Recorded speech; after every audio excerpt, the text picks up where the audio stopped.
El primer paso para la superación personal es la confianza en uno mismo. Hoy estará con nosotros la doctora María Rojas Estapé con un nuevo podcast.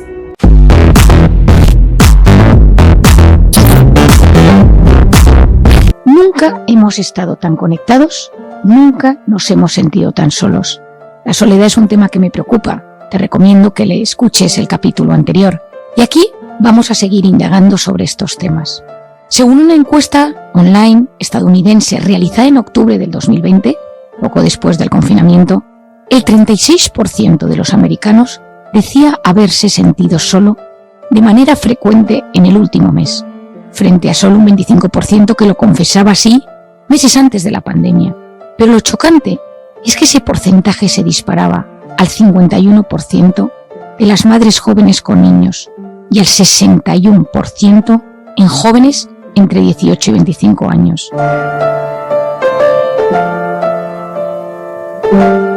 Para mí la soledad se ha convertido en una nueva pandemia, que está presente en diferentes ciudades y países del mundo.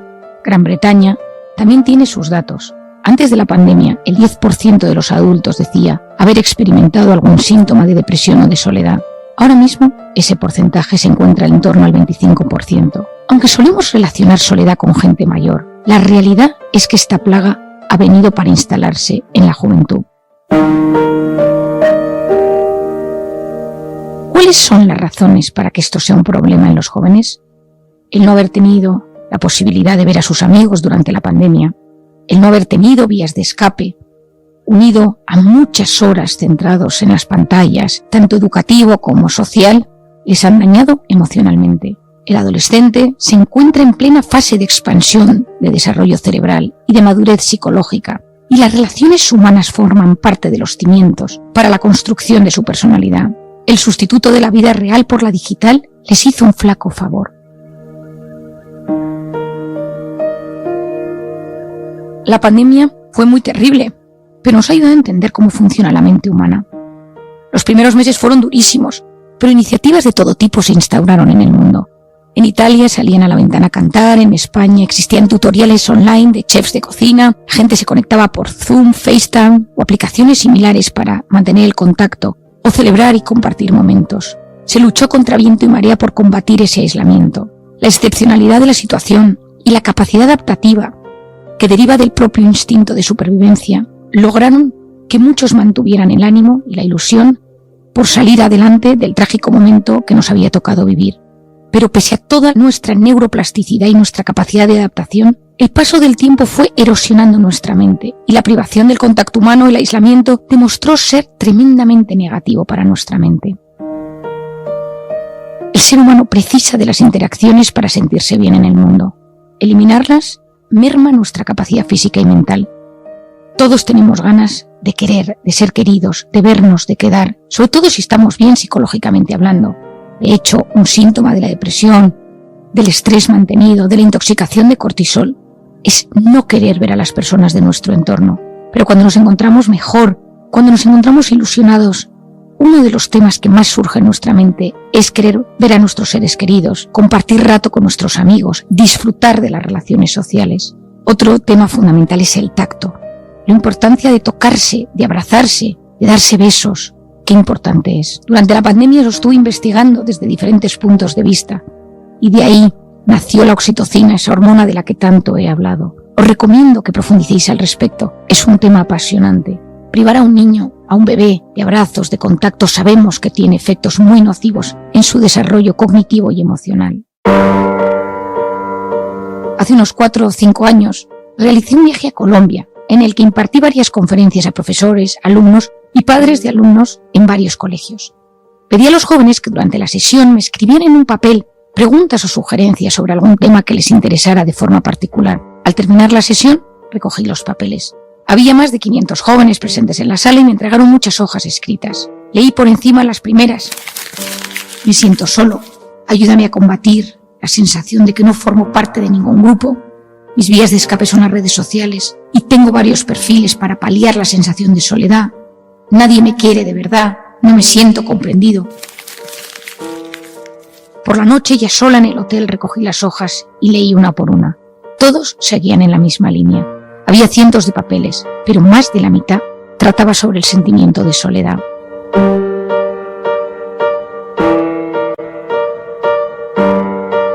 Durante los siguientes días de mi estancia en Colombia dediqué en todas las sesiones un apartado a la soledad.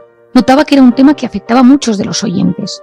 En alguna ocasión vislumbraba ojos humedecidos por lágrimas y posteriormente muchas dudas versaban sobre este tema. Recuerdo una pregunta que me realizó un chico joven el último día. Marian, ¿por qué a veces noto el dolor de la soledad con la misma intensidad, como si fuera un dolor físico?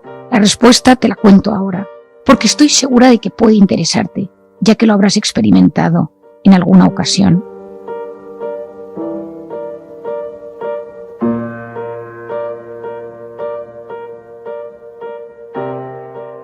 ¿A quién no le ha molestado que un grupo de amigos organice una cena y no te inviten?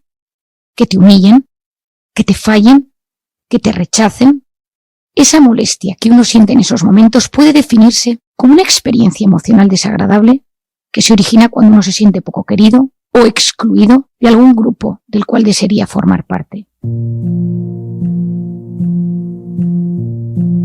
Se han realizado múltiples estudios al respecto. Uno de los más interesantes es el liderado por la investigadora Naomi Eisenberger de la Universidad de California, quien estudió hace unos años qué sucede en el cerebro cuando uno se siente rechazado o excluido.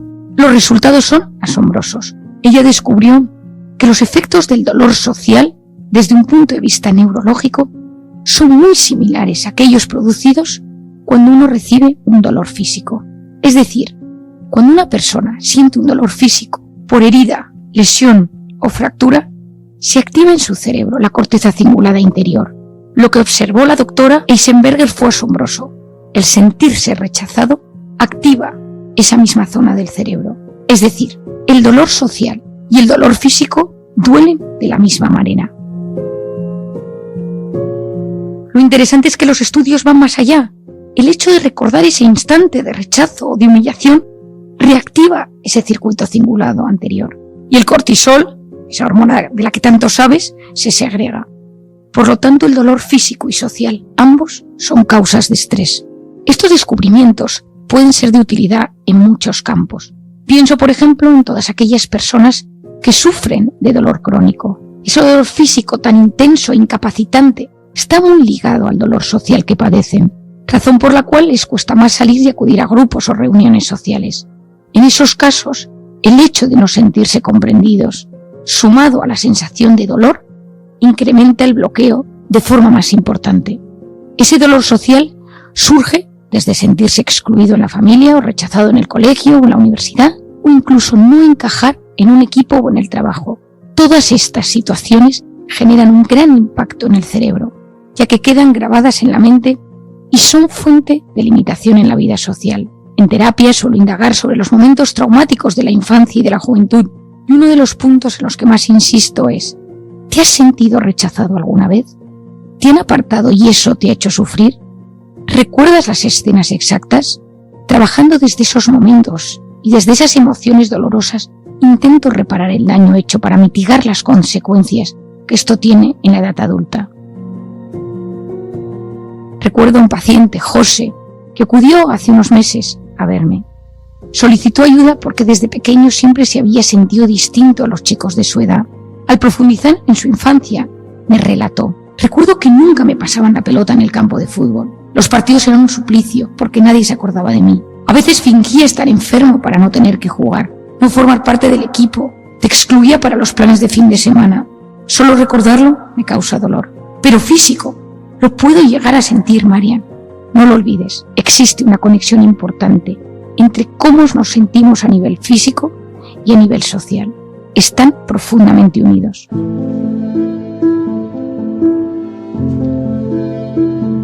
El dolor social puede originarse de diferentes maneras durante la infancia, desde heridas moderadas a traumas severos. Toda persona que sufre una experiencia dolorosa con alguien lleva en su alma la fragilidad de sus futuras relaciones. Hay un tema clave y de vital importancia. Tras un trauma, nunca hay que quedarse solos. Es un tema que me lo habrás escuchado e intento repetirlo siempre que puedo.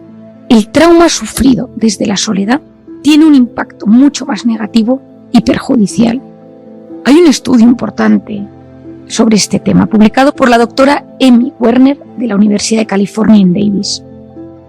Lo que hizo ella fue analizar una muestra de 698 niños nacidos en poblaciones pobres de Hawái. Comenzó el experimento en 1955 y siguió hasta que cumplieron los 40 años, lo que permitió a un tercio de estos niños superar el determinismo de sus contextos de vida, de sus traumas, de esas vidas e infancias tan difíciles, fue casarse, forjarse en una profesión o tener familias sanas. Es decir, el hecho de conseguir un vínculo estable, alguien en quien apoyarse, fue clave. Werner describió a este grupo como vulnerable pero invencible. En base a las demostraciones de este experimento, la organización Big Brothers and Sisters of America, el programa de mentores más antiguo de Estados Unidos, nació como objetivo para reducir la delincuencia infantil, emparejando a los niños con adultos voluntarios que pasan tiempo con ellos hasta que alcanzan la edad adulta. Mi experiencia con estos temas del trauma es esperanzadora. Uno puede transformarse en persona vitamina a pesar de haber tenido traumas severos y también es capaz de encontrar una persona vitamina en su vida. Aquí te dejo algunas pinceladas de ejemplos de dolor social. El primero, el sentirse rechazado. El niño que se siente rechazado por sus padres, sus profesores o sus amigos desarrollará con gran probabilidad problemas de autoestima y de seguridad en sí mismo. Dependiendo de cómo canalice esas heridas, desarrollará una coraza, buscará la aprobación de los demás o ansiará sobresalir por encima de todos. Te cuento el caso de Arantxa. Arantxa acudió a mi consulta debido a que tenía muy baja autoestima y poca seguridad en sí misma. Es guapa, alta, tiene buen tipo, estudió arquitectura y ella me dice en consulta: me veo fea, gorda y muy tonta, no me gusta como soy y de hecho creo que no caigo bien a la gente. Me sorprende esta primera declaración de intenciones al haberla conocido hace pocos minutos y sobre todo porque transmite una sensación de gran seguridad y aplomo. Al profundizar sobre su infancia y sobre la relación con sus padres me comenta: mi madre es una mujer muy atractiva. Ella siempre me consideró la fea de la familia, ya que mis primas son más guapas que yo. Nuestro entorno tiene estudios superiores, másters y varias estancias en el extranjero, y mi padre siempre me recuerda que soy una negada comparada con el resto. Creo que no me quieren en casa. Me siento rechazada por ellos y he optado por irme a vivir a un pueblo al sur de Francia. Ahí he encontrado trabajo en un proyecto arquitectónico muy bonito, que a mis padres les parece una birria. He encontrado novio, es un chico 10 años menor, inmigrante del norte de África que no tiene papeles, vende artesanía en la playa. Me quiere mucho y me hace sentir una persona muy especial. Y me repite todos los días lo afortunado que es al haber encontrado a alguien como yo. Está muy enamorado. Yo quiero que me quiera de forma incondicional y que no me rechace. Al terminar de hablar, se me echa a llorar de forma desconsolada. Ese día le explico a Arantxa que su herida emocional es el rechazo. Ella se ha sentido rechazada por su familia, tanto en el plano físico, psicológico y profesional. El dolor social que padece le ha llevado a buscar a alguien más joven, distinto a ella, que le haga sentir especial. Necesita una persona a su lado que le recuerde lo maravillosa que es constantemente, porque tiene la autoestima muy dañada. Si Arantxa es capaz de sanar su herida, de entenderse, de aceptar el dolor que ha sufrido, el rechazo tan fuerte por parte de sus padres y sus familiares más cercanos, esa aceptación puede llevarle a la superación. Empezar a canalizar esa voz interior tan negativa que le impide sacar su mejor versión. Aceptar que ella tiene grandes virtudes y que es una persona con gran capacidad de salir adelante. Otro dolor social, el segundo, es el sentirse abandonado. Los niños precisan del cariño y apoyo de sus padres, familiares y amigos para su correcto desarrollo emocional. Los niños que han vivido con padres ausentes o sin grandes relaciones afectivas acaban desarrollando adultos con gran ansiedad e inseguridad. Si me estás escuchando y te reconoces en este perfil de persona insegura o dependiente emocionalmente, analiza cómo fueron tus figuras de apego, tus cuidadores en tu infancia. Probablemente encuentres desapego o falta de cercanía y proximidad de tus padres, cuidadores, abuelos, hermanos mayores o profesores. Si en cambio reconoces en este perfil a tu pareja, analiza su infancia y la entenderás mejor para poder quererla o quererle de forma sana. El tercero es el sentirse humillado. A nadie le gusta recibir críticas en su vida, a nadie le gusta que le regañen o le llamen la atención el público. Esa humillación puede darse de diferentes maneras. Te dejo un ejemplo para que veas que este dolor social puede irradiarse hasta el campo deportivo. En un estudio conjunto de la Universidad de California y la Universidad de Sydney, observaron que los jugadores de baloncesto que no recibían la pelota y aquellos a los que se la pasaban menos se sentían excluidos. Sí, en su cerebro se activaba la corteza cingulada anterior, la misma zona que el dolor físico y el dolor social. No sentirse parte del equipo de fútbol. No olvidemos que Zidane dejó el Madrid como futbolista porque reconoció que Figo y Raúl no le pasaban el balón. O no sentirse parte de un departamento en el trabajo, de un grupo de amigos, de la familia. Puede, y de hecho duele, de verdad. El cuarto es percibir constantemente una exigencia excesiva por parte de las personas que nos cuidan, de los padres, de los profesores. Es decir, que te exijan de forma descontrolada puede causar dolor, al sentir que no estás a la altura de lo que tus padres quieren o de las expectativas que tienen puestas sobre ti. Unos cuidadores, padres, abuelos, profesores excesivamente duros pueden provocar en el niño una herida emocional. Probablemente, mientras me escuchas, te hayas posicionado de alguna manera u otra. Si eres de aquellos que crees que todo se consigue con esfuerzo, pensarás que la sociedad de hoy le vendría bien un poco más de disciplina y exigencia. Si en cambio has vivido un ambiente de tensiones y obligaciones, donde el deber era la prioridad, entenderás mejor a qué me refiero y sentirás esa punzada de dolor al recordar tantas veces donde no estabas a la altura de lo que querían de ti. El quinto es que te fallen las personas en las que más confías. La traición es un dolor social en toda regla.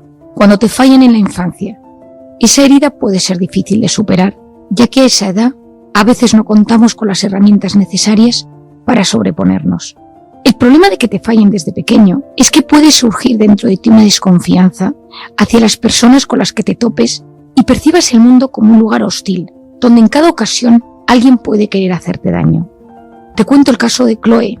Chloe acude a mi consulta por un estado de ansiedad elevado y autolesiones. Tiene 30 años y me relata una infancia terrible. Su padre era alcohólico y maltrataba física y verbalmente a la madre. Chloe salía en su defensa, pero muchas veces era ella quien entonces recibía los golpes.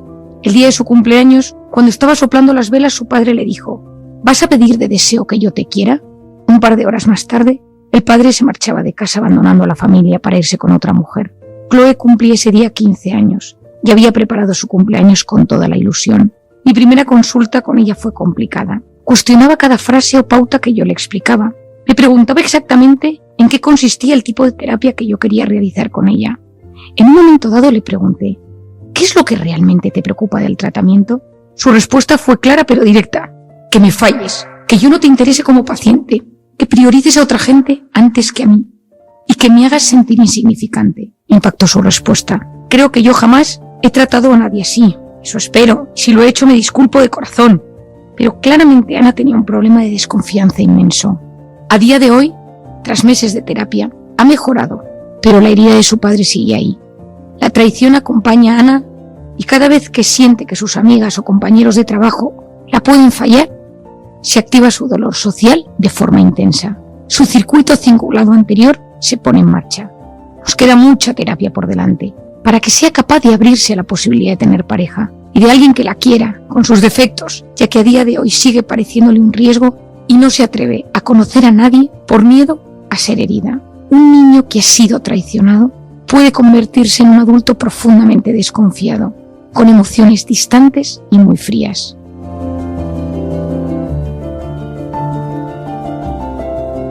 El sexto dolor social es el no sentirse comprendido. El no sentir que las personas que te importan te comprenden y empatizan contigo duele mucho. Un niño que no se siente comprendido emocionalmente por sus padres o profesores probablemente acabará reprimiendo lo que siente. Pocas situaciones alivian más que cuando estás cerca de personas que conectan, que buscan por encima de todo no juzgarte y comprenderte. Esos son, sin lugar a dudas, personas vitamina. Cuando alguien arrastra esa herida emocional de su infancia, sufrirá en la edad adulta para gestionar sus emociones. Antonio acudió a mi consulta pidiéndome que le ayudara a gestionar sus emociones.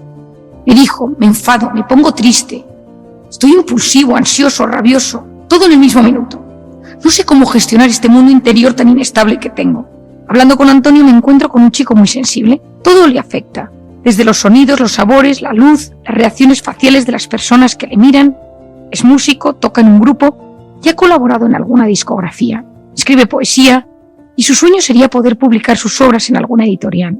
Me dice, mi padre era militar, un hombre muy estricto. Yo sufría mucho porque delante de él no podía llorar ni quejarme.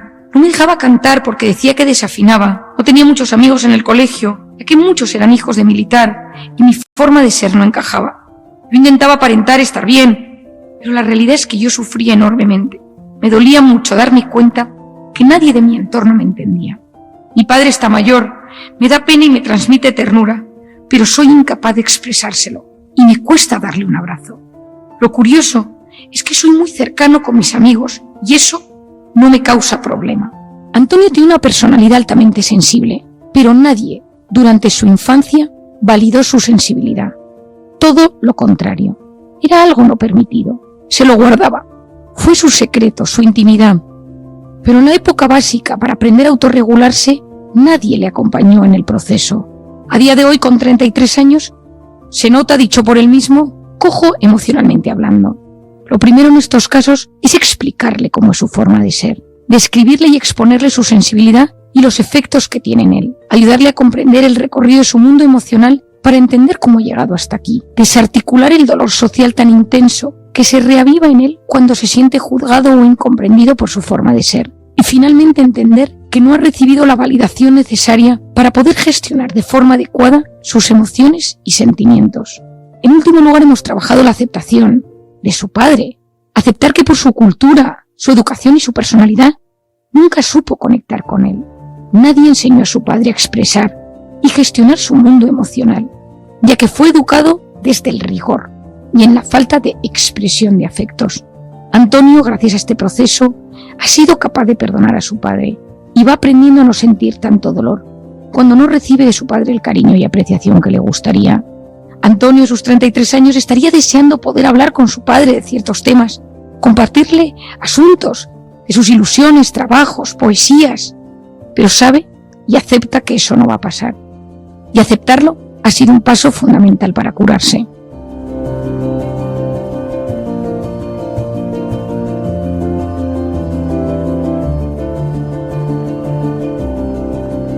Y el séptimo dolor social es que nadie escuche tus sentimientos. Esto duele y duele mucho.